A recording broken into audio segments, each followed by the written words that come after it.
Probatsiya xizmati o'z faoliyatini boshlagan davrdan hozirga qadar soha xodimlari tomonidan bilib-bilmay jinoyat sodir etib, nazorat ostiga tushib qolgan shaxslarni ijtimoiy hayotga moslashtirish, ish bilan bandligini ta'minlash, muayyan kasbga o'qitish orqali ularning dunyoqarashida jinoyatchilikka qarshi hamda mehnatga halol munosabatni shakllantirish borasida tizimli ishlar amalga oshirilmoqda.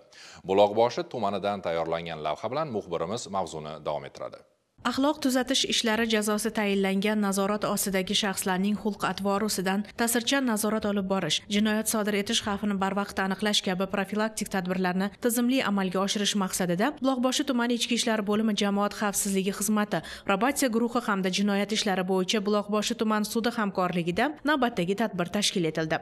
Hozirda 130 nafar axloq tuzatish ishlari jazosini o'tayotgan shaxslar, 45 nafar ozodlik cheklash jazosini o'tayotgan shaxslar, 32 nafar muayyan huquqdan mahrum qilingan shaxslar jazo muddatini o'tamoqda. Ularga nisbatan doimiy ravishda profilaktik tushuntirish ishlari olib borilmoqda. Olib borilgan sud jarayonida probatsiya nazorati ostidagi shaxslarning muammolari va ularni qiziqtirgan masalalar yuzasidan murojaatlari atroflicha o'rganildi. Nazoratdagilarga tayinlangan ozodlikdan mahrum etish bilan bog'liq bo'lmagan jazolarni o'tash tartib-qoidalari, sud tomonidan o'rnatilgan taqiq va cheklovlarga amal qilishlari, qayta jinoyatlar sodir etmaslik, munosib xulq-atvorda, qonunlarimizga itoatkorona munosabatda bo'lish bilan bog'liq tushuntirishlar berib o'tildi. Probatsiya nazoratida turib mehnatga halol munosabatda bo'lgan, o'ziga to'g'ri xulosa chiqargan shaxslarga insonparvarlik dalolatnomalari qo'llanilib, muddatidan oldin shartli ravishda ozod qilindi.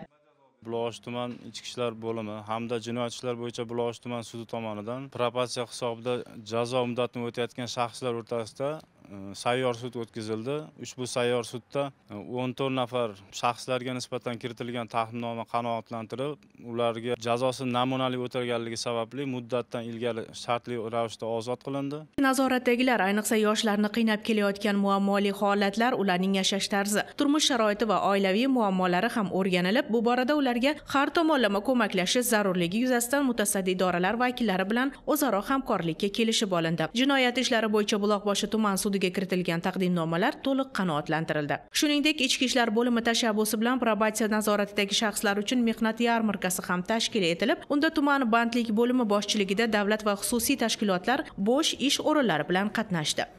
Mehnat yarmarkasidan ishsiz yurgan nazorat ostidagi shaxslarni 4 nafari ishga joylashtirilib, mehnat bandligi tomonidan Andijon shahrida joylashgan mono markaziga 4 nafar nazorat ostidagi shaxslarga yo'llanmalar berildi. Bu kabi tadbirlar nazorat ostidagi shaxslarni to'g'ri yo'l sari yetaklab, ularning qalbida vatanga muhabbat, oilaga sadoqat tuyg'ularini uyg'otishiga xizmat qilishi bilan ahamiyatlidir.